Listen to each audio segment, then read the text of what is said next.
T'es prêt? Ah putain. Et là, ce moment-là, là, il est dur. Ouais, tu ressens. Oh la vache.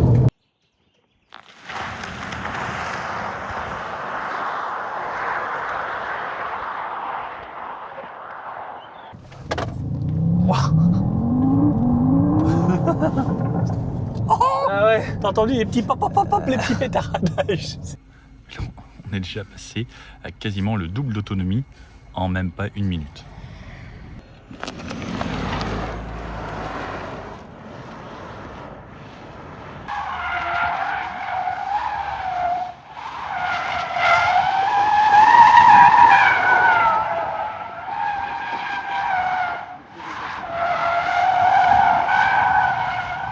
Bonjour à tous, bienvenue sur la chaîne YouTube Mécanique Sportive, c'est Nicolas. Aujourd'hui, je vous présente la nouvelle marque qui vient officiellement d'arriver en Europe la semaine dernière, au mois d'avril 2026, Denza. Ça y est, c'est officiel, ça arrive chez nous. C'était en Chine depuis déjà 1 ou 2 ans, et là, la Z9 GT arrive officiellement en hybride et en électrique. Vous avez fait une vidéo de la version chinoise, rappelez-vous, lorsqu'on était allé au Castellet, voir la version 3000 chevaux qu'ils avaient avec Yuan Wang ou quelque chose comme ça, la U9 là, de 3000 chevaux qui avait fait le record du Nürburgring. On avait essayé une version hybride rechargeable version chinoise, et là ils ont refait une version spécialement pour l'Europe avec des châssis plus adaptés à ce qu'on aime, des nouvelles batteries encore plus folles et surtout une recharge jusqu'à 1500 kW. Bref, c'est le truc le plus fou que j'ai vu de ma vie niveau recharge. Ouh là là les abeilles. Vous allez voir, c'est assez impressionnant parce que j'ai jamais vu un truc charger aussi vite, même un téléphone ne recharge pas aussi vite que ça, et en gros en 7 minutes, vous repartez pour 500 km. Et là ça commence à devenir impressionnant.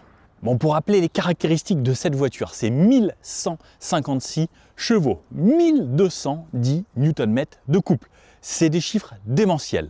Enfin, une Bugatti Veyron à l'époque, c'était 1001 chevaux. Là, on a 1156. C'est l'équivalent du nouveau Porsche Cayenne électrique, pour vous faire une idée. Mais Porsche, normalement, c'est quand même un truc incroyable. Sauf que Porsche, ça vaut beaucoup plus cher. Là, on est à 130 000 euros. Tout est compris dedans. Il n'y a que 2 options, je crois, c'est les jantes et la couleur. Sinon, tout est inclus.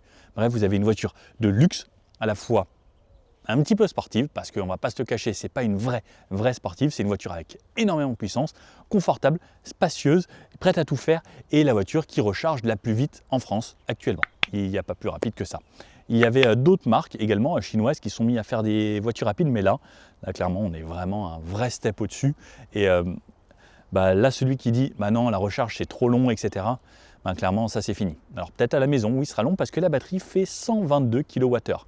Je pense que non, c'est pas la plus grosse que j'ai essayé. La plus grosse, c'était sur le Hummer, le truc américain, qui faisait 3500 kg. Mais là, c'était démentiel. C'était dans le plus. Enfin, la marque Hummer, vous connaissez quoi. Et là, alors niveau poids, on s'en rapproche un petit peu, 2960 kg, ce qui en fait un très gros bébé, mais des performances assez folles, un 0 à 100 en 2 secondes 7. 2 secondes 7, oui, j'ai bien dit ça. On a des freins carbone céramique de série sur cette voiture. Alors ça c'est pareil, c'est assez bluffant, parce que souvent c'est sur des voitures de course, des voitures, des hypercars, des supercars. Mais l'avantage c'est que là, la plupart du temps en électrique, on n'a pas besoin du freinage avec les disques, car comme c'est une voiture électrique, on va principalement recharger au freinage également, mais des freins carbone céramique tout de même, et puis la recharge à 1500 quoi. Ça me bluffe. Au niveau du prix, hyper accessible, enfin je m'entends par là, hein, mais pour un véhicule avec ces caractéristiques, seulement 115 000 euros et 100 000 euros pour la version hybride rechargeable. La version hybride rechargeable, ça m'a éclaté le crâne lorsqu'ils nous ont donné les specs. On a une batterie sur une hybride rechargeable de 64 kWh. C'est autant que le Scénic électrique. Et surtout, le Scénic électrique recharge à 150 kW, quelque chose comme ça. Là, l'hybride rechargeable recharge jusqu'à 550 kW. C'est plus que toutes les voitures actuellement européennes. Même la nouvelle BMW iX3 recharge seulement à 400. Là, l'hybride rechargeable recharge plus vite que les voitures électriques. En France, en Europe, on vend des voitures très chères, avec des technologies incroyables. Enfin, ça c'est ce que je croyais. Mais quand on voit que là, les batteries, ils ont une avance, mais telle, ça va être dur pour les Européens de reprendre ça parce que 1500 kW, c'est énorme, autant de puissance, ça va être dur. Au niveau de la batterie, c'est une chimie LFP qui a été un petit peu revisitée. Ils appellent ça les Blade Battery 2.0. Donc il y avait les Blade Battery d'avant et ça c'est la nouvelle version, donc encore plus puissante, encore plus agressive au niveau de la charge, avec une meilleure efficience, une meilleure densité énergétique. Ça c'est plutôt pas mal. Et 122 kWh, c'est énorme. Au niveau des specs, donc je vous ai dit 2 secondes 7 le 0 à 100. Les recharges, on est en 9 minutes pour un 10 à 100%. 8 minutes et quelques pour un 10 à 97%. Enfin bref, on a des specs assez incroyables. Vitesse maximum du joujou, tout de même 270 km/h. Enfin, tout est dans la démesure, tout comme la taille de cette voiture, 5,20 m. On n'a pas l'habitude. Au niveau de la largeur, quasiment 2 mètres, 1,99 m de large, sans compter les rétros. Et là d'ailleurs, on a des rétroviseurs caméra aujourd'hui. Et on a un empattement gigantesque qui fait 3,12 m. C'est énorme.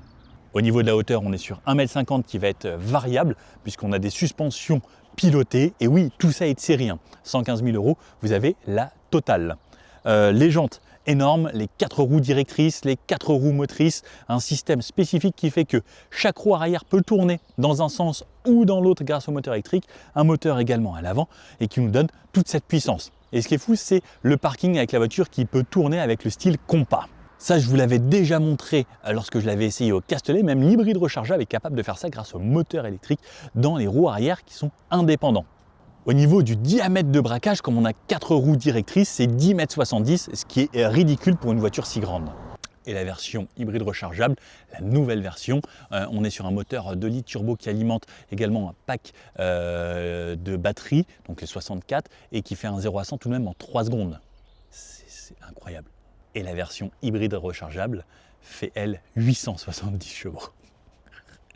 C'est plus qu'un Lamborghini Urus que j'ai eu il y a quelques jours, où je vous en ai sorti une vidéo où ça va sortir là dans les jours à venir. Plus qu'un Lamborghini Urus dans une Denza. Bon, sur l'avant de cette voiture, une face qui pour moi est assez simple et à la fois en même temps un peu travaillée. Des feux sur 2 niveaux, des feux là-haut bien entendu 100% LED. Le logo de la marque Denza que vous allez sûrement en retrouver sur quelques voitures quand même, puisque c'est quand même un truc atypique. Elle paraît pas être aussi violente que ça, mais vous allez voir pendant notre essai, ça marche assez fort et ça va me chambouler un petit peu. On a d'ailleurs Max BLD qui viendra nous rejoindre, un très bon copain youtubeur, et je l'emmènerai et on verra sa réaction également.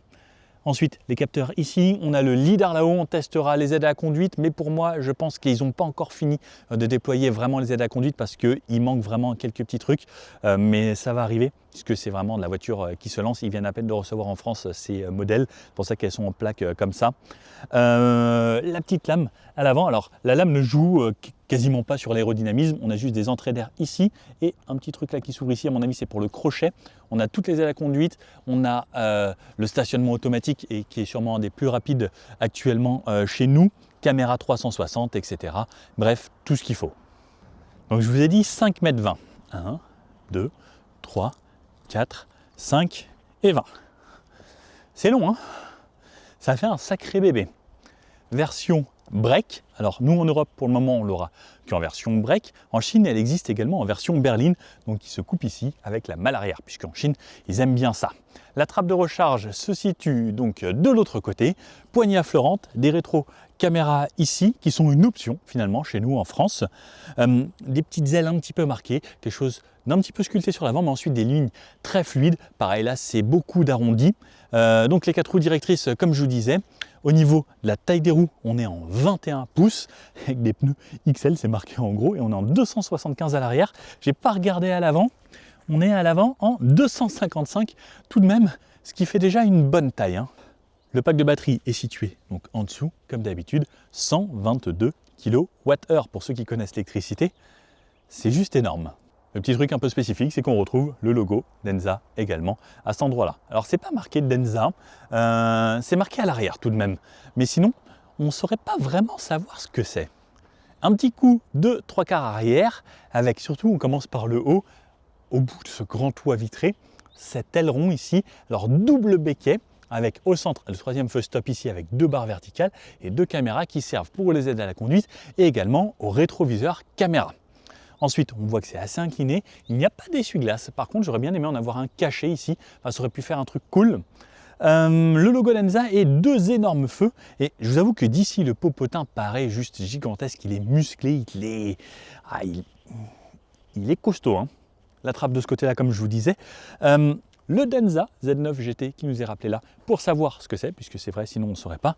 Et la plateforme E-Cube, ici le e-Cube, qui est la plateforme spécifique à ce modèle et qui va nous permettre d'avoir toutes ces technologies avec les roues arrière qui tournent sur place, qui pivotent, etc. Plus cette batterie, plus cette recharge, le flash charging.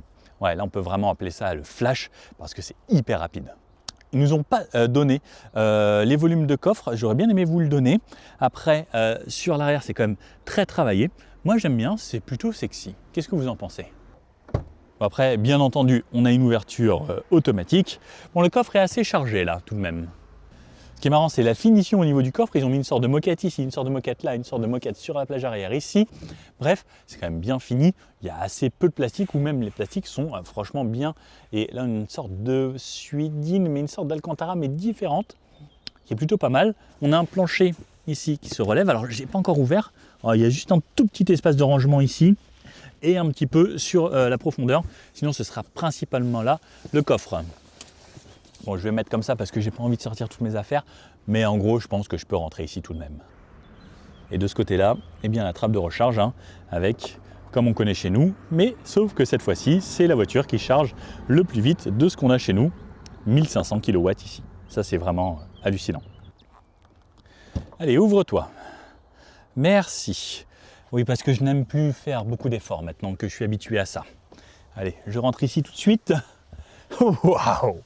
Le confort, le luxe, ces sièges prunes, c'est sublime. La portière, alors, excusez-moi. Allez, on se referme. Voilà, c'est ça le luxe. Le luxe, c'est également du cuir là-haut, du cuir étendu là, du cuir jusqu'en bas, dans les bacs de porte. Un Mercedes, un BMW, un Porsche. Vous voyez à quoi ça ressemble le luxe? C'est ça. L'espace, c'est gigantesque, c'est grand, c'est spacieux. La banquette, alors elle est un petit peu basse, mais là c'est assez long, ce qui permet d'avoir quand même un petit peu de maintien. Mais pour les grands, effectivement, c'est vrai que j'aurais bien aimé que ça remonte un petit peu pour pouvoir m'apporter un peu plus de maintien derrière les cuisses. Après, on a une énorme batterie sous le plancher, donc forcément on a le plancher plat ici. Donc ça veut dire je peux me mettre comme ça ici. Hein. Vraiment, regardez, je peux me mettre en travers. Il y a énormément de place. Il y a les poches ici à l'arrière, pareil, cuir, partout, partout, vraiment. Là, ils ont dû en tuer de la vachette parce que il y a du cuir partout, partout. Une sorte de bois ici. Alors, je suis pas sûr que ce soit un vrai bois, mais quoique, on dirait peut-être de la marqueterie. Mais c'est beau la finition, le LED ici. Tout ce que je touche ici, c'est du cuir, mais avec de la mousse derrière. C'est pas juste collé sur un plastique. C'est bien fini. Même lorsqu'on a essayé, j'ai testé la sono à fond, il n'y a aucun plastique qui vibre dans l'habitacle. On a un peu de plastique ici, mais pareil, une sorte de chrome. Avant d'ouvrir la porte. Alors ça y est, donc c'est quand il y a un véhicule comme ça qui arrive, au cas où on est en parking, il vous prévient au cas où. Mais là, pareil, les finitions sont belles, etc. Et puis là, j'ai... Ah! Oh, regardez! Je savais pas. Je vous disais, ça manquait d'un petit peu de longueur ici, mais ici, ça s'allonge. Mais ça s'allonge. Il n'y a aucune autre marque qui fait ça. Alors, bon, ça n'empêche pas que moi, comme je suis grand quand même, je ne peux pas mettre mes pieds plus loin. Donc au final, ça ne me vient toujours pas. Mais si vous êtes plus petit, bah, ça viendra bien jusqu'à derrière vos jambes. Non, mais là, c'est trop, vraiment. Là, c'est trop. Là, je ne savais pas qu'il y avait ça. Là, je découvre un truc. Et en plus, donc, on a la moquette électrique. Siège électrique à l'arrière. Siège électrique. Là, on a une énorme coudoir avec double porte-gobelet. Un truc ici, tout est en cuir. Il n'y a pas de plastique. C'est beau. Ils ont même mis une petite nappe ici en cuir. Vraiment les marques premium européennes. Hein. Je vous le dis. Envoyez ça à tout le monde là. La finition là, elle est incroyable. Comparée à des voitures que les Européens vendent 200, 250 000 euros. C'est vraiment, vraiment bien.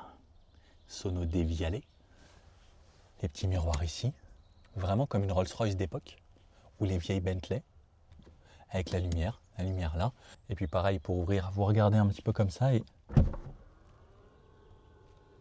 Oh, quelle dure vie. Et on n'a pas d'entourage aux fenêtres non plus. Bon, voyons voir la place du milieu. Ah, là c'est quand même beaucoup moins confortable. C'est vraiment une belle... Oh, le dossier est dur et tout. Mais par contre, j'ai de la place pour les jambes. Regardez, non mais... C'est énorme. Il y a énormément de place. Il y a pour les pieds, il y a tout. Bref, c'est ultra spacieux, c'est généreux. Mais c'est dur par contre. Attention au véhicule arrière avant d'ouvrir la porte. Bon, par contre, à chaque fois qu'il y a un véhicule qui passe, il faudra le désactiver ça. Mais c'est bien si vous avez des enfants, ça prévient. Puis même les appuis-têtes sont travaillés et tout. Et ils sont confortables. Aucune marque ne fait des appuis-têtes confortables de nos jours. Et au cas où ce siège me dérange, je peux le baisser d'ici.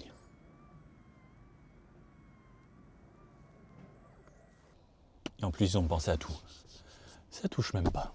Et là, j'ai une visibilité énorme. Ils sont vraiment forts. Hein. Quoi, vous voulez de la clim à l'arrière? Bah, il y a des aérateurs là, il y a des aérateurs là. Et puis, il y a un bloc clim avec un écran. Franchement, vous êtes chauffeur, vous voulez une très belle voiture, vous voulez que vos clients soient hyper contents. C'est vraiment pas mal. Allez, c'est parti, je vous emmène découvrir l'intérieur. Donc la portière, hop, alors est-ce que ça marche ici aussi? Oh oui, j'ouvre plus mes portières, moi c'est fini. Alors portière, regardez à quoi ça ressemble ici. Donc on peut voir pareil, hein, la même finition qu'à l'arrière, le rétro caméra que vous voyez dans la porte là, hop, hop.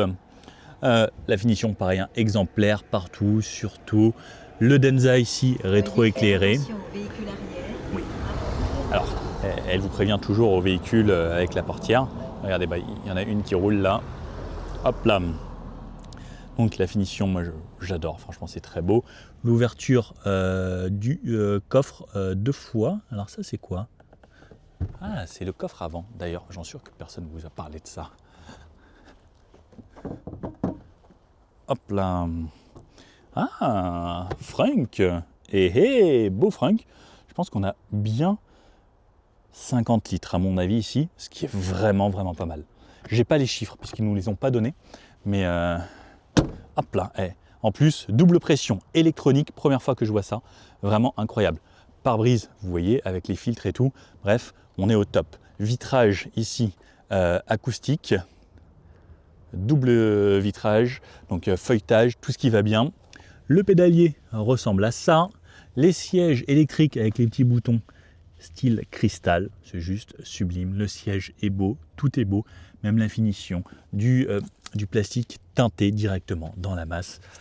Les appuis-têtes comme à l'arrière, le grand toit vitré ici, donc en deux parties tout de même par contre, ce n'est pas une seule partie, au cas où l'arrière vole quand même. Là également, le petit cristal pour les petits boutons. En dessous, on retrouve de l'espace de chargement. Là-dedans, on a un frigo qui va de moins 6 degrés à plus 40 degrés. Bref, incroyable. Là, ça je vous ai montré, le rétro-caméra. Le rétro-caméra ressemble à ça. Et quand je... bougez pas, pourquoi j'ai fermé ma porte moi-même? Moi, je suis un grand fou. Alors, deux choix. Soit juste, regardez, mes mains sont là, et l'autre sur la caméra, j'appuie sur le frein. Hop, ça vient fermer les portes de la voiture. Avec le soft close, mesdames, messieurs. Et là, ça me ravance. Et ça me ravance le volant et ça me le remet à la bonne hauteur. Bah oui, parce que c'est pas facile de le faire tout seul. Et puis surtout, vous avez vraiment toutes les aides. Vous le connaissez, lui? C'est l'ambassadeur de la marque Denza. Voilà. Il a fait des films. Si vous le connaissez, n'hésitez pas à me dire qui c'est. Je suis pas très bon sur les acteurs, moi. Le volant, pareil, le cuir, bref, le cuir étendu. De ce côté-là, les aides à la conduite. De ce côté-là, on retrouve le multimédia, volume, décroché au téléphone et autres. Petite touche, il est plutôt joli avec une finition un peu effet dark chrome. Les aides à conduite, on les active grâce à cette palette là. On a une palette boost ici.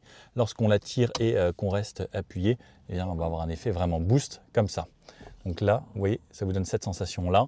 Et là, vous avez votre vitesse pendant 20 secondes, voiture à fond. Et donc ça donne toute la puissance si vous tirez la palette et avec cet effet là, quoi. De ce côté là, appel de phare ici, plus clignotant.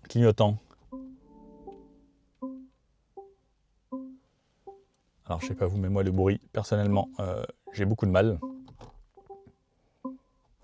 Voilà, on retrouve ici donc là un écran avec les informations, l'angle de la roue avant, etc. L'angle d'inclinaison, l'angle de roulis.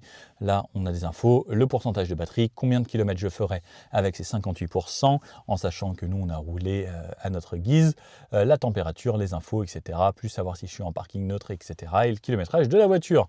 De l'autre côté, c'est la boîte de vitesse. Je passe le drive de cette façon. Hop, donc drive. Là, je suis en drive et reculer de cette façon. Qui m'active? Caméra dans tous les sens. 360, on peut choisir également. Et ça, c'est quand même vraiment pas mal. Regardez, un autre truc que personne n'aura vu à mon avis. Hop, vous avez vu? Ça se met en grand angle. Marche arrière, caméra grand angle. Et c'est comme ça de chaque côté. Alors ça, je vous avoue que c'est un vrai plus. Et regardez, même ça, le rétroviseur caméra, il change de caméra, il s'oriente vers le bas. Bref, enfin, vous voyez, ça c'est le genre de détail qui fait vraiment toute la différence pour moi. Incroyable. Bref, ça c'est assez fou, plus la touche parking. Ce grand écran ici de 17 pouces, c'est un écran de PC en vrai. Je me rappelle, moi à l'époque, j'avais un écran de 17 pouces sur mon ordinateur, j'étais hyper content, mes premiers LCD, alors qu'on avait encore les tubes cathodiques à l'époque. Bref, le domicile de travail, les réglages, les raccourcis. Si ça vous intéresse, un jour je vous ferai une vidéo dédiée. Si ça vous tente, vous me mettez dans les commentaires, parce que je sais que vous aimez bien. Et un troisième écran, bien sûr, hein, c'est pas une option chez Denza, c'est déjà en ligne. Enfin, c'est déjà en ligne, c'est déjà en série, karaoké, BYD Store, YouTube, etc. Vous pouvez charger des applis. Bref, juste parfait. La climatisation, vous rentrez dans le menu climatisation ici. Donc là, il vient de me lancer la climatisation. Je ne suis pas rentré dans le menu. Alors peut-être que pour rentrer dans le menu, ah voilà, il faut toucher les chiffres. Bref, bon, ça vous connaissez. Si vous connaissez les voitures un peu techno, on règle la vitesse ici, où ça s'aère de cette façon. Et regardez, je ne vous l'ai pas eu. Bougez pas. Hop, on éteint la clim. Et hop là, les aérateurs, normalement, viennent se refermer. Voilà. Enfin bref, il y a des trucs, c'est un petit peu gadget. Mais voilà. Allez, hop, j'éteins la clim. Bien sûr, tous les réglages possibles, imaginables. Ici également, je peux l'éteindre. Hop, et je ne sais plus exactement comment ça s'éteint. Mais comment ça s'éteint? Voilà, voilà. Faut pas que ce soit bleu. Clim auto, siège ventilé, etc. Vous avez tout de dispo et vous pourrez même régler l'arrière. Oh, l'animation, elle est stylée. Non, mais regardez ça. Franchement, il me fatigue. Il y a tellement de trucs bien dans cette voiture. Là, les réglages des sièges. Vous avez pareil, siège ventilé et chauffant avant et arrière. Volant chauffant, massage du siège, vous avez siège massant sur 4 sièges. Les réglages ici, vous pouvez même ajuster là et siège adaptatif. C'est-à-dire que lorsque vous tournez, eh bien, le siège va se gonfler ou pas. Vent chauffage, il y a trop d'options. Franchement, c'est assez bluffant. Hop, alors j'aurais peut-être aimé un poil plus de réactivité sur l'écran quand même, parce que il faut dire la vérité aussi. Là, le système, bon après ça, les véhicules, les éclairages, vous avez quelque chose d'assez simple. Après pareil, les couleurs, on a les couleurs, là, hop, ça s'allume, je ne sais pas si vous voyez là, plus là, et à l'arrière également. Alors je ne sais pas si vous le verrez bien comme il fait jour, mais là-bas, c'est quand même plutôt stylé parce qu'on peut faire des couleurs spéciales à l'arrière et à l'avant ou habitacle complet si je décide juste ici. Moi j'avoue que j'aime bien le bleu parce que c'est la couleur qui ressort le mieux et ça modifie également les couleurs au niveau du pédalier à cet endroit-là. Ensuite on a quelques touches ici pour le park assist, le châssis spécial. Alors le DI-SUS, ça va être le réglage de la hauteur de caisse, donc je peux régler la hauteur de caisse ici. Donc là je suis en standard, je peux la monter et la descendre et on peut voir la différence ici. Ensuite on a un petit bouton ici, start stop, le bouton warning, ça c'est le bouton raccourci électrique avec la récupération. Ça c'est les modes de conduite. Alors par contre la mode, regardez, là je suis en éco, voilà, là je suis en normal, là je suis en sport. Voilà, l'animation rouge en haut, c'est tout ce que vous allez avoir. Vous ne savez pas si vous êtes en sport ou autre.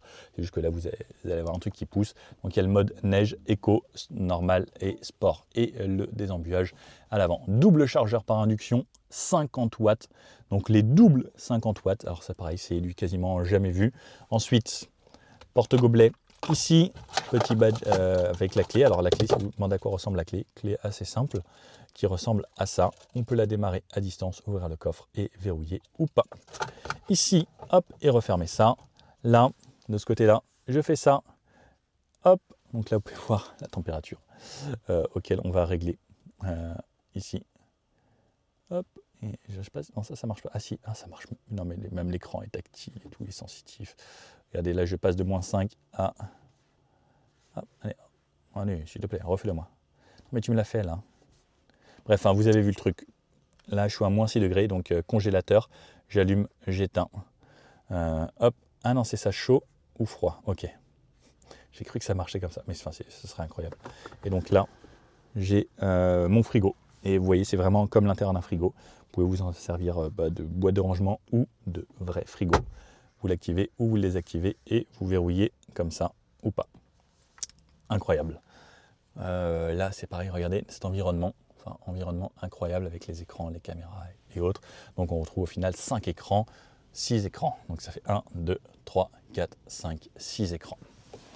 Ici, boîte à gants assez standard. Et il y a même le micro qui est là pour les karaokés. Alors ça, je pense que ça doit être en option. S'il l'offre, ce serait incroyable. Allez, venez on faire un petit truc. Si vous achetez cette voiture, vous dites non, mais Nico de Mécanique Sportive nous a dit que vous nous offriez le micro quand même de karaoké. J'en suis sûr que ça passe. Ils vont m'adorer chez BYD ou Denza. Ça passe, j'en suis sûr. Allez, ils feront un petit effort pour le micro. C'est cadeau, j'en suis quasiment sûr. Vous dites, si, Nico, il l'a dit dans une vidéo. Ils vont tous m'appeler les concessionnaires. Mais vous essayez. Vous achetez une Denza, vous essayez. Hein. Sur le haut, on retrouve une petite caméra ici pour les aides à la conduite et autres. Et ensuite, de quoi fermer les stores ici. Et la lumière pour éclairer des deux côtés. On retrouve là, hop, le miroir. Alors, grand miroir avec... Oh là là, je le fais ou pas? Je le fais. J'adore faire ça. Parce que, regardez, non mais là, la qualité, le miroir est tout beau, il est tout neuf. Et en plus, pareil, donc on a cette sorte de suédine un peu partout. Le miroir est grand. Là, le ring light autour, c'est juste parfait pour les nanas qui se maquillent ou bien admirer s'il n'y en a rien dans les dents. Et impeccable. Là, le petit bouton pour ouvrir la porte, ici. Veuillez faire attention au véhicule arrière avant d'ouvrir la porte. Vous avez vu? Donc là, il a prévenu qu'il y avait le véhicule à l'arrière, mais il savait qu'on pouvait ouvrir tout de même la petite caméra ici pour les aides à la conduite et la sono dévialée ici. Pareil, la sono se lève à cet endroit-là, c'est plutôt joli. Bref, finition assez exemplaire. Je pense que beaucoup de marques pourraient prendre note sur ce qui se passe là-dessus. Et au cas où la fermeture ou l'ouverture électrique ne fonctionne plus, vous avez la trappe de secours ici pour déverrouiller manuellement votre portière en cas d'accident ou autre. Et mais regardez, même la finition du dévialet. C'est beau. Bref, allons essayer cette voiture et voir ce que ça donne dans la vraie vie. J'oublie toujours quelque chose. Regardez, il y a un affichage tête haute ici. Alors là, devant nos yeux ébahis, on va faire une démo de flash charging, donc c'est-à-dire en gros les 1500 kW. Alors comment ça se passe? Ce sera des bornes comme ça, comme en Chine. Et donc le but, c'est d'avoir 2 pistolets avec ces voitures sur ces flash charging et qui seront ensuite distribués sûrement avec Unity, Total, etc. Donc, bref, ça marche comme un chargeur normal, on peut le voir ici. Pour le moment, les prix ne sont pas fixés encore. Donc là, je me suis installé à bord et on va voir la vitesse de charge qu'on va voir directement juste ici. Allez, là, il vient de connecter donc la prise sur le côté. Donc on peut voir connecteur de charge là-haut, voir ce que ça donne. Hop là, c'est parti. Donc là, il dit qu'on a à 9 minutes. Regardez, oh, la vitesse. Ah, c'est assez incroyable. On voit le temps écoulé, l'autonomie qu'on va pouvoir réaliser. On est déjà à 12%, on était à 10. 13. Alors c'est assez impressionnant, pour rien vous cacher.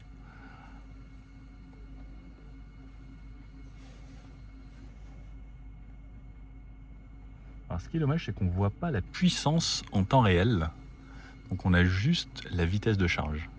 Bon, et bien donc là, la recharge en flash charging. Et voilà, 80%, 10 à 80%, 6 minutes 40. Assez bluffant. 90%. Ouais, 90%. Et ça a mis 8 minutes. Voilà, 8 je vous fais écho avec Cyril. de... Là, il n'y a plus vraiment de contradiction à se dire bah, l'électrique ça met longtemps, etc. 8 minutes, c'est vous la branchez là, le temps d'aller faire un petit pipi, d'acheter un petit Kit Kat ou des M&M's. J'adore les M&M's ou les dragibus. Et puis voilà, ça y est, c'est reparti quoi. Allez, c'est parti à bord donc de cette Denza Z9 GT 100% ELEC avec un spécialiste de l'ELEC. Juste là, en passager. Passager. Confort. Il m'a emmené à faire un petit tour, et moi j'emmène faire un petit tour. Donc là, on roule à deux aujourd'hui sur cette OP Drive. Et donc, ce qu'on va faire, c'est, là je vous emmène faire un petit tour, on va faire quelques petits tests sur une aire à l'UTAC, des tests d'accélération, etc. On va voir ce que ça donne. Il y a même un petit show démo drift et autres, même si nous on ne peut pas le faire, j'aurais bien aimé faire du drift aussi. Je ne sais même pas où est le mode, mais bref, il y a plein de trucs intéressants. Donc là c'est parti, on va reprendre un petit bout d'autoroute, on a 40 km à faire. Alors aujourd'hui c'est plus une petite prise en main rapide, mais si ça vous intéresse, n'hésitez pas à me dire si vous voulez que je refasse un test. Je vous avais déjà fait la version hybride. Je crois que vous êtes quasiment 100 000 à avoir vu la vidéo, ce qui est déjà très cool. Merci d'ailleurs. N'hésitez pas à vous abonner là, ici même à la chaîne de Max. Si vous voulez voir que de l'électrique, Max est un spécialiste électrique qui fait des tests ultra poussés, surtout c'est les tests de batterie, etc. C'est assez intéressant. Donc là, attends, ce que je vais faire parce que hop, on n'est pas fait pareil. Hop. Ah, je suis tout en bas. Ah, je le trouve un petit peu haut le siège. Ouais. J'ai l'impression que celui-là descend plus bas. T'as pas l'impression d'être plus bas? Là, je suis au minimum. Ouais, ok. Par contre, on est bien dans les sièges. Ouais. Le petit Franchement, réglage lombaire, tu vois, là. on a un vrai beau cuir Napa. Ouais. C'est beau, c'est agréable. Là, on a les sièges ventilés parce qu'il fait chaud aujourd'hui. Et c'est vraiment cool. Après, on a une voiture hyper bien sonorisée. Oh, ça, c'est bluffant. Le vitrage, on sent que c'est épais. Il y a un vrai travail là-dessus, hein, pour le coup. Un vrai boulot sur l'acoustique, etc. Et même quand on roule, franchement, c'est top. On n'entend pas du tout. Tu sais, comme certaines voitures électriques, le bruit piéton, on ne l'entend pas du tout. Alors, je ne sais même pas à quoi il ressemble de l'extérieur. Donc là, on a les voitures européennes, celles qui vont être livrées ici. Et si je dis pas de bêtises, on est aux alentours des 130 000 € pour ce joujou. Ce qui est plutôt accessible, finalement. Au vu de la prestation. Bah, quand tu vois la recharge, etc., c'est vrai que tu as des gros arguments quand même devant. La recharge, la puissance. Alors, je vais décaler ma boîte de micro là parce que ça fait du bruit. Hop. Mais puissance, recharge, confort, infodivertissement, 3 écrans, frein carbone céramique. Ouais, c'est vrai. Parce que frein carbone céramique sur une voiture à 130 000, je crois ne jamais avoir vu. Ouais. Souvent, c'est les voitures vraiment de sport ou extrêmement chères. Alors, le frein carbone céramique, en vrai, sur une voiture électrique, on va quasiment pas utiliser les freins déjà sur une voiture électrique. Là, c'est quand même très très lourd. Hein. Comme je vous disais, quasiment 3 tonnes. Avec nous, non, on est à plus de 3 tonnes. Ouais. Ça commence à faire un certain poids. Mais on régénère quand même beaucoup en électrique à chaque freinage. On va voir ce que ça donne. Mais par exemple, là, genre lâché. Alors, niveau régène, alors il y a plusieurs modes de régénération. Tu as 2 niveaux, ouais. Ok. Donc, niveau accélération, je ne vais pas le faire tout de suite parce qu'on va se faire des tests 0 à 100 à l'heure sur des routes fermées. Ouais. Mais surtout, ce qui est impressionnant, c'est qu'il y a des camions autour de nous, on les entend pas du tout. Ah, c'est impressionnant. Franchement, et même en version thermique, c'était plutôt silencieux, tu vois. C'était bien isolé aussi. Mais là, le côté électrique, alors ça c'est bluffant, il n'y a pas de passage de vitesse, etc. Donc ça, c'est plutôt bien. Moi, j'aime bien ce feeling. Et même là, on est en mode normal. C'est un dragster. On sent qu'il y a de la puissance. C'est un dragster.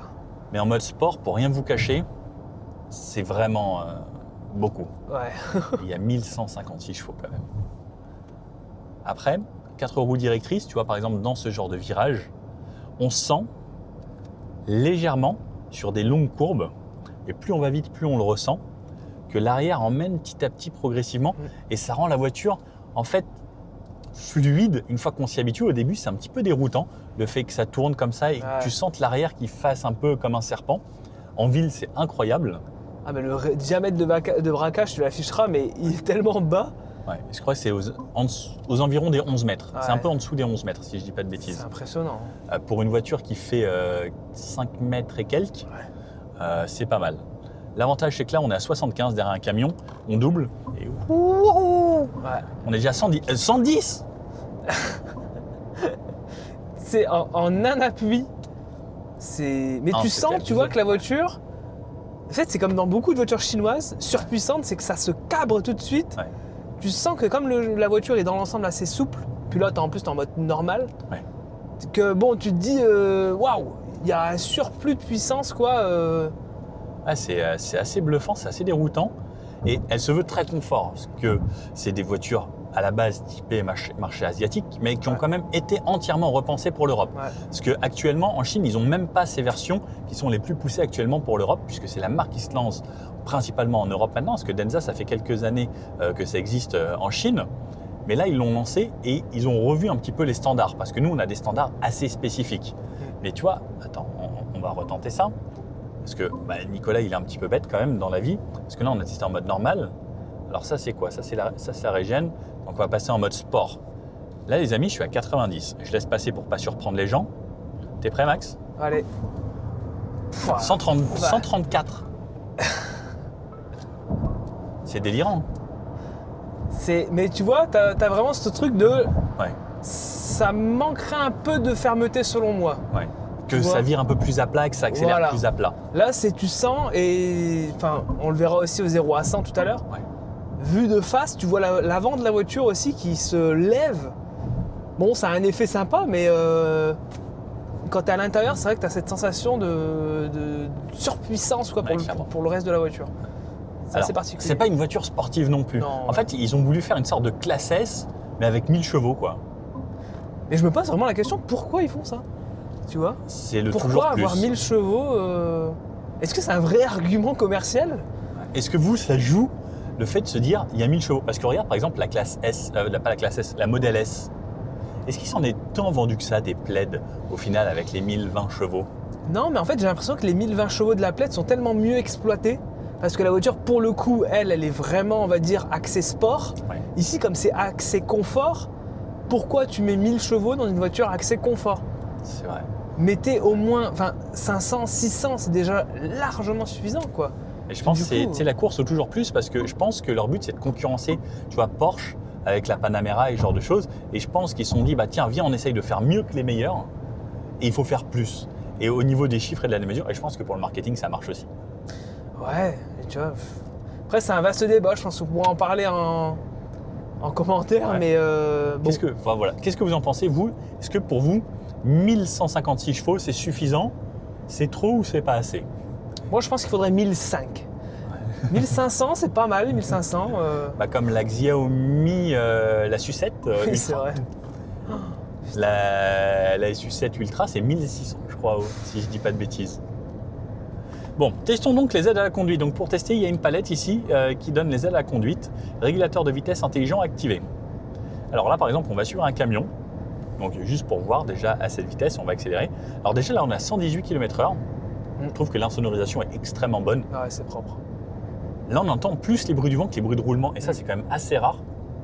Donc là, on arrive, elle sait ralentir toute seule. Bref, bon, ça, c'est assez commun. Elle me dit de retoucher le volant, donc il y a des petites alertes. Allez, bon, on va les doubler, on va les se mettre à 130 réellement. Là, ça va, il n'y a pas trop de monde.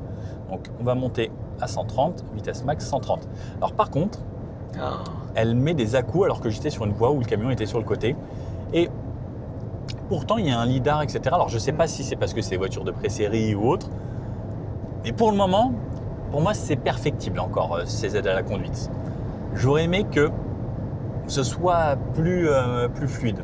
Ouais, tu sens en fait que la voiture hésite, surtout quand il y a une voiture. Là, tu vois, il n'y a personne Là, ça devant. va. Donc, quand il n'y a personne devant, elle maintient 130, c'est bien. Par contre, dès qu'on va arriver sur une voiture, elle va, je ne sais pas pourquoi, mettre une hésitation pour maintenir absolument la distance. Mais du coup, on le ressent en conducteur, mais surtout en passager.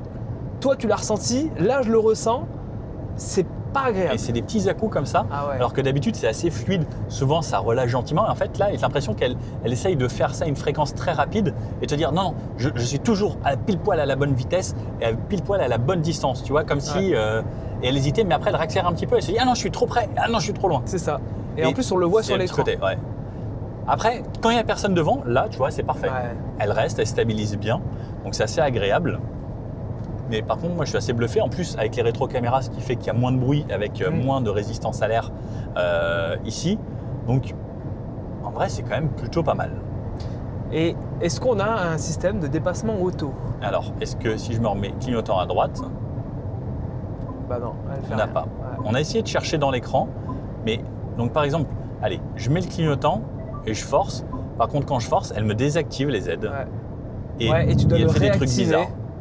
Tu dois le réactiver manuellement. Et non, non, elle vient de se réactiver automatiquement, oui, elle le réactive. mais elle est passée de 130 à 124. Pourquoi faire ça? Ouais. Et donc là, hop, je me remets là. Et c'est assez spécial.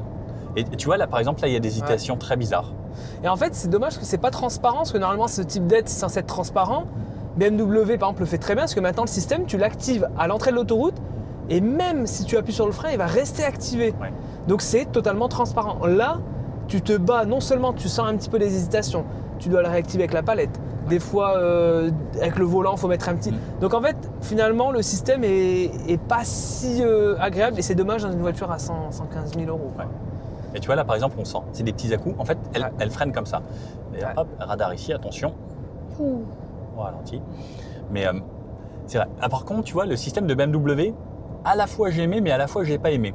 Parce que le problème, c'est que quand tu es sur autoroute, tu sais, tu fais un petit coup de frein juste pour ralentir un petit peu, c'est cool. Ouais. Mais par contre, j'ai pas aimé parce que sur petite route, quand tu l'actives, parce que moi j'utilise beaucoup, eh bien, j'ai pas aimé parce que justement, il continuait alors que je pensais que je l'avais arrêté avec le frein. Ah oui, c'est très déroutant. Très bizarre. Hein. Ouais. Tu peux même croire qu'il y a un bug et que le truc reste activé, tu sais. Ouais, carrément. Et c'était assez spécial. Bon, là, on va arriver à un péage. On va repartir tranquillement. On a essayé de remettre les consommations à zéro. On verra ce que ça donne là sur plusieurs dizaines de kilomètres. Parce qu'on est sur un essai assez rapide. C'est plutôt une prise en main qu'un réel essai complet. Alors, 30, là, c'est par là-bas. Alors, les rétrocaméras, c'est également très perturbant. Mais tu vois, l'accélération et tout, c'est fluide, c'est confortable. Quand tu conduis toi-même, c'est agréable. Ouais. En fait, ce qui est bien, c'est que BYD, pour le coup, c'est vraiment amélioré. Sur la partie gestion de la pédale, je trouve que c'est quand même plutôt bien fait. Ouais. Tu as un vrai feeling, même au niveau de la direction. Bon, c'est assez ferme, mais franchement, c'était un bon feeling. On se rapproche vraiment très très près de ce que font les constructeurs historiques, quoi. Ouais. Bah, sur les feelings, etc. Parce que tu vois, il faut quand même, enfin, rappelons-le, doser 1156 chevaux. Ouais. Avec 1200 Nm de couple. 1200 Nm de couple, c'est juste délirant. C'est un dragster, le truc. Ouais, c'est impressionnant. Pour vous faire une idée, une Viper avec un moteur 8 litres 3, V10, c'est 700 Nm. C'est fou. Les nouvelles Aventador, c'était 800 et quelques. Ah, c'est dingue. Et là, tu as 1210 Ouais. Nm. Enfin, c'est du délire complet. Après, heureusement, vu le poids, mais par contre, tu vois, le poids sur l'accélération, sur une conduite du quotidien, on ne le ressent pas du tout. Par Non. contre, quand on commence à rouler un peu plus fort, on va justement aller faire du slalom ensuite, on va voir ce que ça donne. Mais voilà, je vous dis ça sur des petites routes, là, dès qu'on ressort de l'autoroute. Et ce que j'aime bien, c'est déjà me faire réfrigérer un petit peu le dos Ouais, et tout. ça, là. ça fait C'est du bien. cool, là. Mais j'ai connu plus efficace encore. Ah C'est des sièges ventilés, mais tranquilles, quoi. Ouais. Mais il y a quand même, Oui. comparé à plein d'autres voitures, tu regardes les Mercedes, maintenant même une classe S Maybach, il y a plus de plastique que dans cette voiture. Ah, c'est Et je trouve ça fou, impressionnant. alors que la Mercedes classe S Maybach, elle coûte quand même beaucoup, beaucoup plus cher. Alors tu vois ça, ce bruit. Et écoute.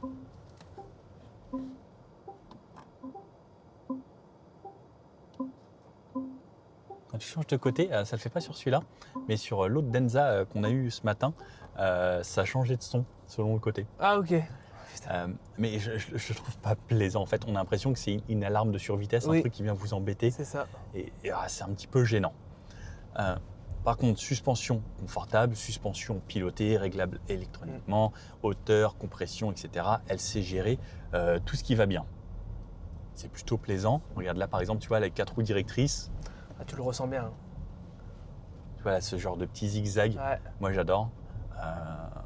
Après, il y a même le parking automatique. Enfin, elle fait plein de trucs. Ça, je vous le montre après dans la vidéo avec les petits bouts où justement on va tester. Mais tu vois, pour la ville, tu vois, le côté freinage, etc., c'est plutôt agréable. D'ailleurs, je n'ai pas testé le freinage régénératif. Là, on est en standard. Et toi, Et là, t'as on pas est en relevé. T'as pas de mode one pedal, c'est quand même décevant pour une caisse électrique comme ça, enfin de ce standing-là. T'as envie d'avoir un mode one pedal pour un usage en ville, justement. Ouais. Et là, le high, mais ça Ouais, en fait, ça régénère rien, en fait. ça régénère rien. T'es en mode roue libre. Certes, t'as de la régène à la pédale, Ouais. mais c'est pas ça qu'on veut. Enfin, on veut de la vraie régène à la En fait, décélération. il faut être à plus de 30 pour avoir vraiment une régène. Sinon, Ouais. j'ai l'impression qu'il ne se régène pas vraiment et ça va pas vraiment jusqu'à l'arrêt. Parce que, attends, est-ce qu'il y a un rampage si je relâche ma pédale? Donc là, je suis à l'arrêt. Auto-hold. Ah non, comme il y a un auto-hold, alors, Ouais. j'avance un petit peu. Hop. Et après, il y a un petit rampage. Ouais. Ok. En fait, ils ont mis plein d'idées, ils ont voulu mettre plein d'idées, mais il faudrait les gérer un petit peu mieux, je trouve. Mais après, la voiture en soi, elle est quand même assez incroyable. Oui, ça reste du. Là, on va vraiment chercher le truc. Voilà, enfin nous, notre but aussi, c'est de montrer tout dans les détails. Enfin, Ouais. vous me connaissez sur la chaîne aussi. Mon but, c'est d'être totalement transparent avec vous. Et c'est une bonne voiture, mais il y a 2-3 petits trucs à calibrer. Et je le dis puisque je sais que les marques regardent toutes nos vidéos. Et on est là aussi pour l'amélioration avec les marques. On devrait être payé en tant qu'ingénieur, je trouve. Quand on fait du consulting, tu sais. Parce que je sais qu'il y a certaines marques qui m'écoutent énormément. Allez-y, madame. Et qui remodifient des trucs. Et certains journalistes, effectivement, sont assez écoutés. Et c'est bien qu'ils le fassent. Mais tu vois, là, par exemple, la façon que ça a tourné avec les 4 roues directrices, je trouve ça quand même très chouette. Et ce côté fluide, confort, on a vraiment l'impression d'être dans une grande berline de luxe. Ouais. C'est le maître mot, c'est confort. Et encore une fois, les 1000 chevaux, on va rarement, honnêtement, très rarement les exploiter. Sauf 1 ou 2 fois pour épater un peu la galerie. Mais Parce que je pense que si vous achetez cette voiture, vous prévenez pas les copains. Vous emmenez tout le monde et vous roulez comme ça. Discrètement, vous faites ça. mode sport. Là, personne ne l'a vu, vous êtes passé en mode sport. L'affichage ne change pas. Alors, pareil, c'est un petit peu dommage. L'affichage reste blanc comme ça et c'est marqué nulle part que je suis en mode sport. Ouais. Donc, même moi, je ne sais pas que je suis en mode sport. Imaginons, vous prêtez la voiture à quelqu'un, vous l'avez mis en mode sport, il va accélérer, il peut se faire peur. Et tu vois, par exemple, là, les 4 roues directrices, tu as l'arrière vraiment qui s'emmène, qui pivote. C'est impressionnant. C'est fou. Mais par contre, tu vois, même en mode sport, avec les 1000 chevaux, la pédale reste fluide. Ouais. Et ça, c'est quand même une bonne chose parce que ensuite, il peut se passer. Ah non, ah ouais, tu vois. Ah non, la pédale est quand même très bien dosée. Alors, je m'attendais à ce que ce soit plus réactif que ça. Mais en fait, le mode sport, il va juste vous donner beaucoup de puissance, mais il sait la délivrer de façon correcte. Attention, test rond-point ici.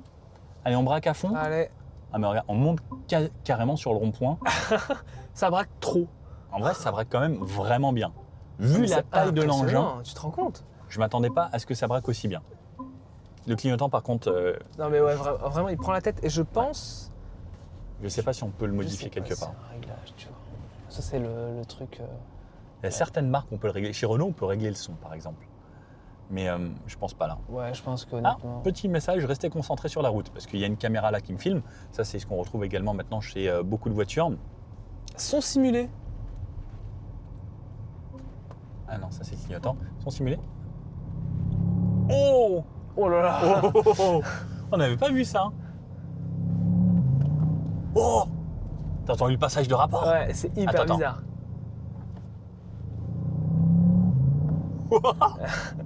Par contre, il fait très jeu pas Ouais. ouf, tu vois. Ça fait jeu et ça ronronne un peu comme un V8.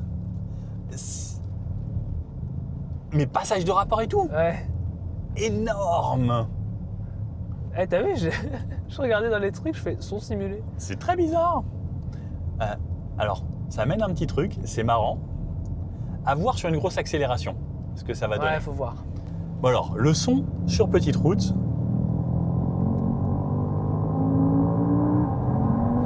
On a vraiment la sensation de passage de rapport et même de rétrogradage. Ouais. Alors ça, c'est assez marrant. Ils ont peut-être sûrement voulu s'inspirer de la Ioniq 5N qui avait ça, mais il y avait des palettes au volant. Ouais. Et sinon, par contre, à régime stabilisé, Et du coup, le son est stable. voilà. Donc ça reste au niveau. Ouais. Et tu as envie de passer une vitesse ou un truc. Alors l'idée est bonne, peut-être en conduite sportive. Est-ce qu'en conduite sportive, le son change aussi? J'ai pas l'impression. Non, c'est pareil. Il n'y a pas de différence. Ouais. Bon, allez, je remets la voiture en mode normal parce que le mode sport, pour moi, je trouve que c'est limite un peu trop démesuré. Et sur ce genre de petite route, on aura largement assez, même juste en mode normal. Et on va tester en un peu plus dynamique, voir ce châssis tout de même. Avec le son, ça m'éclate. Le bruit, c'est Ouais. quand même assez marrant. Et... Bon, ça va. J'ai l'impression qu'il y a certains régimes, en fait, il y a certains régimes où tu l'entends assez fort, mais d'autres où il se stabilise un peu. Par contre, on sent que c'est... Ouh là là, ça tourne beaucoup ici. Ouais, c'est...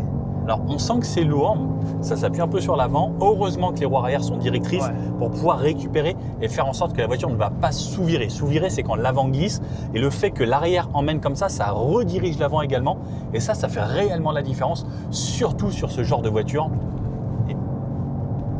Bah, tu vois, on a un bon rythme. Là, on est à 90 sur des routes à 90. Moi, je trouve le feeling est quand même assez agréable. Oui, bah, on sent que c'est sérieux. Et puis, ce qu'on nous expliquait hier à la conférence, c'est qu'il y a des cerveaux pas mal, partout dans la voiture, qui calculent en temps réel la surface, s'il y a tel revêtement, s'il y a une perte d'adhérence, s'il y a une bosse, s'il y a ceci, s'il y a cela. Carrément. Donc, ça a le mérite d'être quand même plutôt bien foutu.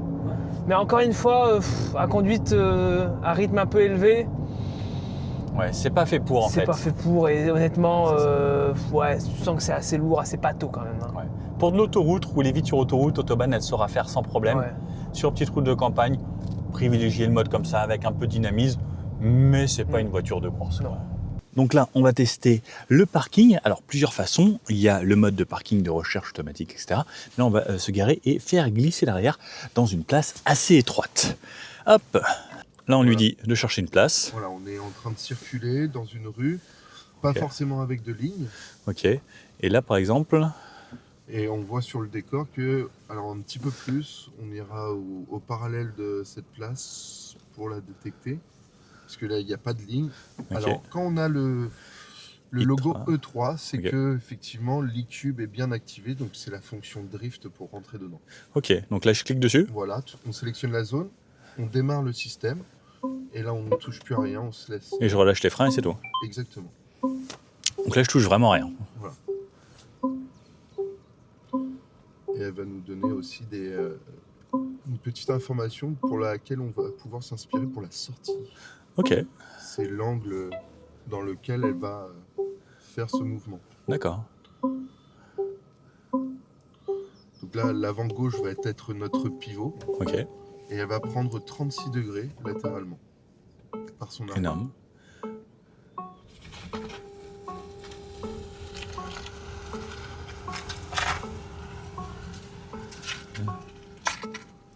Ok, et en plus, on a toute la cinématique, en plus en live sur l'écran. Et là, ça y est, elle est parquée. Et voilà. Côté. Okay. Et là, au mur, elle est vraiment proche du rétro. Elle doit être à 5-6 cm, quoi. Voilà. Ok. Et elle sait ressortir de cette façon? Alors, elle sait ressortir. Si on lui demande, elle va le ressortir de manière traditionnelle. Mais comme on est dans une découverte assez géniale, on va retourner sur... finalement pas le premier bouton mais le deuxième où il y a le logo e-cube. Et là on arrive sur un écran qui nous propose différentes catégories et on va prendre le premier. Donc le premier finalement on a un camembert sur lequel on peut diriger l'angle souhaité. On a mis 36 degrés. On va donc là par exemple je vais ressortir là comme ça à peu près 37. à sélectionner. Et là je start. Voilà. Le drive doit être engagé. Donc drive. Et le relâchement du pied. Et effectivement, on peut voir la cinématique, donc les deux roues qui sont opposées avec leurs deux moteurs. Hein. Ils ont chacun un moteur. Et ce troisième moteur en... Ok, donc là elle a fini, je mets ma marche arrière et je m'en vais moi-même comme un grand. Voilà. Hop. Effectivement, ça peut être rigolo s'il n'y a pas beaucoup de place. En plus, on a 4 roues directrices et ça braque quand même plutôt bien. Alors, juste, le petit reproche que je pourrais faire, c'est que la direction est quand même lourde sur cette voiture. Il faut vraiment l'engager. Pour une voiture de luxe, j'aurais préféré, tu vois, une direction plus assistée. Mais c'est quand même... Alors, dans le maintien de cap, ça devient un avantage. Effectivement, au-delà d'une certaine vitesse, c'est une direction qui est... Et là, par exemple, si je veux, je peux me regarder là. Je fais, oh, j'ai pas trop le temps. Je me mets le parking. Est-ce qu'on peut faire ça très rapidement? Oui. Hop. Alors, et donc là, je lui dis là que tu... À peu près parallèle, à peu près parallèle. Je start et je refais ça et elle va le refaire. Je relâche le frein. Et elle se met à bouger gentiment. Hop là. Et on peut faire ça partout. Moi, j'adore. Bon, ça va user un petit peu vos pneus, mais c'est rigolo à faire. Et je pense que ça peut surprendre les gens si vous garez dans Paris comme ça. Et on choisit le pivot du pneu qui est l'axe de la rotation. Là, on a sélectionné l'avant gauche. Mais ça aurait pu être l'avant droit. Et effectivement, dans un autre contexte. Nickel. Allez, parking. Et on passe à l'activité suivante. Hop, bon allez, on va essayer le slalom, voir ce que ça donne avec cette voiture. Là, je sais pas c'est quoi, Dissus mode, j'ai mis sport, on a mis strong, steering sport, vectoring control. On va tout mettre en sport, voir ce que ça donne. Ouais, il y a quand même 1056 chevaux. On va voir ce que ça donne. Are you ready? Let's go. Hop. Oh, ouais, c'est pas mal, les 4 roues directrices, ça tourne quand même assez bien. J'ai touché un cône. Oups. Et là, youhou. Ouais, c'est quand même assez bluffant. Oh non, non. Oui. Ah. Oh, ok. Oups, il fallait pas repasser ici. Ah, ok. I was thinking same time. Oh, c'est vraiment pas mal. En vrai, les 4 roues directrices font un travail assez incroyable. Et c'est bluffant. Ça vire très peu. Les coussins ici se gonflent. Et c'est pas mal. Seul sens, s'il vous plaît, le slalom. Il me l'avait pas, il me l'avait pas dit. Moi. Allez, on va tester le slalom avec cette voiture, voir ce que ça donne. Drive, c'est mieux. Hop. Alors, donc on a 4 roues directrices. Alors, c'est assez bluffant. Hop, on essaye de maltraiter un petit peu l'ingénieur avec nous et ça marche plutôt pas mal. Alors, ce qui est fou, c'est la façon dont ça tourne. Et les 4 roues directrices sont hyper précises et c'est surtout que c'est très mobile et c'est plaisant à utiliser.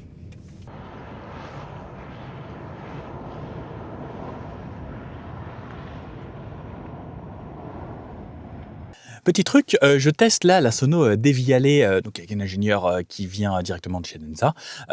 Donc on a la chance de tester. Alors moi j'aime beaucoup le son, vous me connaissez. Alors je vais vous mettre juste un tout petit extrait de Bull Bill, un son de Booba, juste pour vous faire les basses. Alors je peux pas vous mettre trop longtemps, question de droit, mais si je la remets au début, je crois que je peux faire ça, normalement. Et en fait, donc là, il y a énormément de basses. Et souvent, quand on met ça dans une voiture, on a un peu tous les plastiques, etc. qui vibrent. Et là, j'avoue que les basses fréquences sont très bien gérées. C'est propre, ça baffe pas. Et c'est plutôt une bonne chose que souvent Devialet sur les enceintes qu'ils font, c'est quand même c'est énormément de graves qui sont impressionnantes et qui vous prennent un petit peu au corps. Là, je trouve que c'est quand même bien réglé. Alors, on peut le régler un petit peu plus fort également. Donc, pour retrouver l'équaliseur, il faut vraiment aller dans Custom. Et si je le mets là, les rappeurs mobiles sont tous en galère. Alors, c'est pas trop présent, c'est assez propre, mais là, par exemple, je suis son à fond, j'aurais peut-être aimé que la voiture puisse aller un petit peu plus haut niveau sonore, mais sinon, c'est plutôt agréable. Il y a l'effet 3D, Atmos, etc. Moi, je préfère l'écouter comme de la vraie hi-fi. Bref, pour les gens qui aiment la musique, après, il y a l'effet 3D qui est possible aussi, mais c'est plutôt bien. Et je suis assez surpris de surtout qu'il n'y ait aucun bruit de mobilier avec énormément de basses.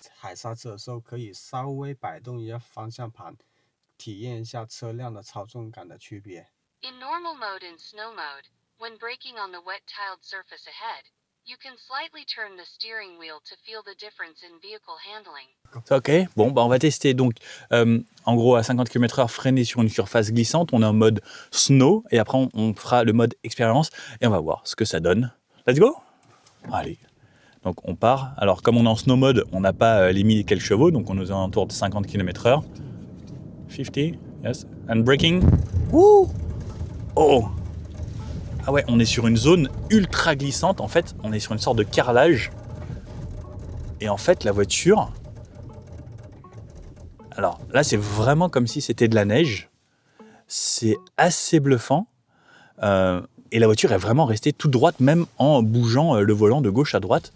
Je suis assez bluffé. Et même pour repartir, parce qu'en fait, c'est une sorte de marbre ici. Et je ne m'attendais pas du tout à ça. Je pensais juste que c'était une zone mouillée. Et c'est assez impressionnant. Bon alors, on est à l'UTAC, on a une route fermée, on va pouvoir se tester un 0 à 100. J'ai activé le mode sport, on a 1156 chevaux. C'est parti. Ouah. Ouh, ouh là là. Ouh, ça fait des guillis dans le ventre. Ouah. Ouah. Ouh.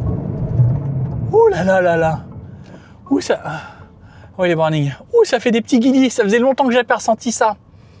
Alors. Ouah. Alors ce qui est assez bluffant. Oh les petits guillis dans le ventre, ça faisait longtemps que ça me l'avait pas fait. Ah ça m'a chamboulé. J'ai pas regardé la vitesse exacte. Je vais vous le refaire. ouah, c'est assez déroutant. Alors, c'est pas brutal parce que regardez, je fais ça. Là, regardez, là, je vais jusqu'au bout de la pédale. Elle ne vous met pas un boula direct. Elle vous dit, il faut avoir déjà le pied un peu dessus. Et là, à ce moment-là, c'est plus réactif. Mais au freinage, ouah, on sent qu'il y a des carbones céramiques. C'est assez bluffant.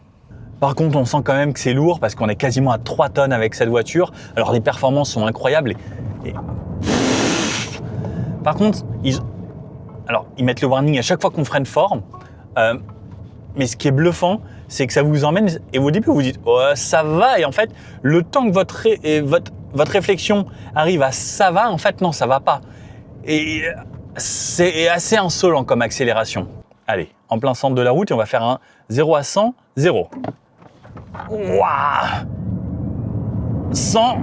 Oh merde, je suis allé trop vite en fait. Le 100 il est arrivé trop vite. Et le 0. Ok. Ouais, ça freine fort. Mais on sent que ouais, il faut quand même l'arrêter la bête. Et waouh oh là là. Ah, ça avait sauté. Oh, on sent que c'est très très lourd au freinage par contre.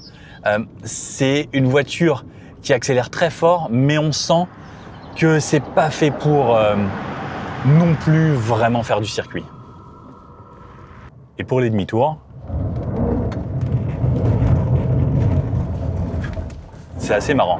Et ça marche. Wouh en fait, il y a quand même un côté fun dans tout ça. Donc, on est toujours sur notre petite route fermée. Il y a Max qui m'a rejoint. On va tester ça. Max a testé, mais sans le mode sport. Ouais. Et en conducteur. En passager, c'est toujours un peu différent. Ouais, on va voir ça. T'es prêt? Ah putain. Et là, ce moment-là, là, il est dur. Ouais, tu ressens. Oh la vache. Par contre, au freinage, Ça freine bien quand même. ah, moi, je trouve pas ça incroyable. Et Enfin, tu sens le poids, mais. Ouais. Par contre, alors je sais pas si t'as senti, mais il n'y a pas du tout d'ABS qui s'active. Oui, ça par contre, c'est assez fin. Et la gestion pédale est vraiment bonne. Alors, moi, je trouve ça très bizarre parce qu'en fait, la pédale, elle a la même consistance tout le long et quand tu appuies à fond, en fait, t'as pas l'impression que ça freine plus fort. Et ça, c'est assez perturbant. Bon, avec le son, qu'est-ce que ça donne?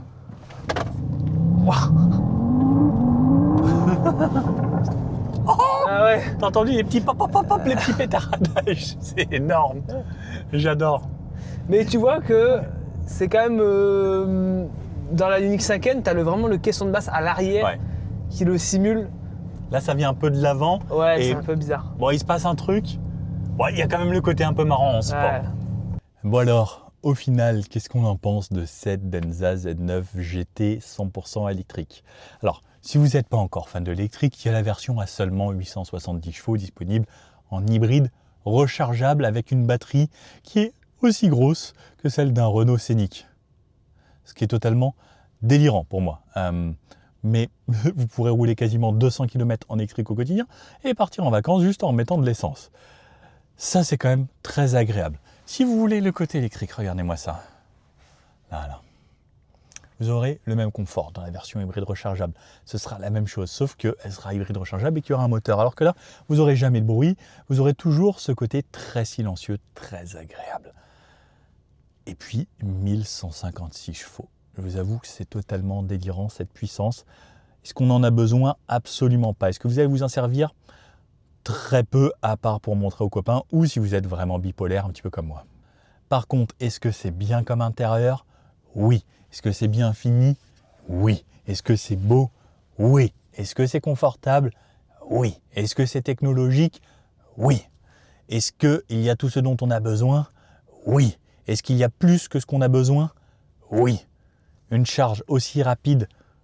Clairement, on voit que jusqu'à là, il y a plein de gens qui roulent en électrique et ils s'en sortent. Mais imaginez-vous maintenant faire vos 10 à 80% en 5 ou 6 minutes. C'est venu vraiment rapide. Ça peut passer également sur des bornes 350 kW, etc. C'est juste que là, c'est juste incroyable. Moi, j'ai adoré. C'est confortable, c'est plaisant. Alors, c'est très bateau. C'est plus vraiment une voiture pour rouler pépère ou pour rouler vite sur autoroute. Les Allemands vont adorer cette voiture, à mon avis. Parce que ça roule très vite et ça y va bien. Et ça recharge très vite également. Et ça peut rouler très vite. Après, en France, on est limité à 130. Donc, on va aller très vite à 130. C'est juste incroyable. Il y a les technologies, tout ce qui se fait au final sur les aides à la conduite, etc. Alors moi, sur mon expérience, j'aurais aimé que ce soit plus poussé, mais je pense que ça va arriver avec les normes, etc. Parce qu'on est quand même encore assez bridé en France. Je pense que dans certains pays, elle pourra très vite conduire toute seule, puisqu'il y a des caméras un petit peu partout, tout autour. Et après, bah, voilà. Pour un chauffeur, il emmènera des clients à l'arrière qui seront très contents. Pour un chauffeur ou un utilisateur qui achète cette voiture, il sera également, je pense, très content. Là, je viens de voir, il y a la voiture qui passait. Les LED se sont allumés en rouge lorsqu'il y a une voiture qui arrivait dans l'angle mort. Je trouve ça incroyable. Les rétro-caméras, moi, je ne les prendrais pas. Par contre, je prendrais des vrais rétros parce que je préfère. Après, il y a tout ce qu'il faut. Le son est bon. La voiture est plaisante, ça marche. Les 4 roues directrices, 4 roues motrices, puissance, suspension pilotée et seulement 115 000 €. Et j'en suis sûr que ça doit même peut-être être négociable. Je ne sais pas comment ils font. Et si c'était vous qui deviez acheter une voiture de ce style-là, vous prendriez quoi? Parce qu'il n'y en a plus tant que ça, des voitures luxueuses comme ça. Pour moi, je vois Porsche Panamera qui se rapproche quand même de ça niveau puissance, etc. Audi A8, Mercedes classe S, parce que là on est clairement sur de la classe S. La EQS pour moi ne rivalise même pas, parce que là on est vraiment sur les prestations encore plus hautes. J'adore à chaque fois les voir passer. Qu'est-ce qu'il y a d'autre au final? Parce qu'on retrouve très peu de berlines comme ça. Après on monte sinon sur du vrai haut de gamme, sur de la Bentley. Parce que en vrai, quelqu'un qui n'y connaît rien, au niveau du feeling des textures, etc., on pourrait se croire presque dans une Bentley. Rolls-Royce, on est encore dans un autre domaine, parce que là, on est vraiment sur du luxe premium, et on achète surtout également une marque. Après, c'est un petit peu comme Porsche, Bentley, Rolls-Royce, on achète également un logo. La marque est neuve, il va falloir se faire une petite histoire, mais je pense qu'il y a moyen de faire des trucs sympas. Qu'est-ce que vous en pensez? Est-ce que vous seriez prêt, si vous aviez 115 000 € à dépenser, à acheter ce genre de voiture? Moi, je pense que ça vaut le coup d'être essayé en tout cas. N'hésitez pas à aller chez Denza. Il va y avoir quelques centres en France là. Et me faire un retour après cette vidéo. De me dire, Nico, on a aimé, on n'a pas aimé. Et si vous pouvez comparer avec les autres, n'hésitez pas à me dire. Parce que moi, je fais des vidéos pour vous là. Et ce qui m'intéresse, c'est de savoir si ça vous plaît pas. Et j'aimerais bien le savoir. Bon, si vous aimez mes vidéos, un petit pouce bleu comme ça, un petit commentaire, ça fait toujours plaisir. Même pour dire coucou, c'est hyper important pour le référencement. Puis je vous dis à bientôt pour une prochaine vidéo. Et on fera peut-être d'autres BYD si ça vous plaît. Parce que c'est le même groupe, oui, c'est la marque de luxe de BYD. Allez, à bientôt, ciao!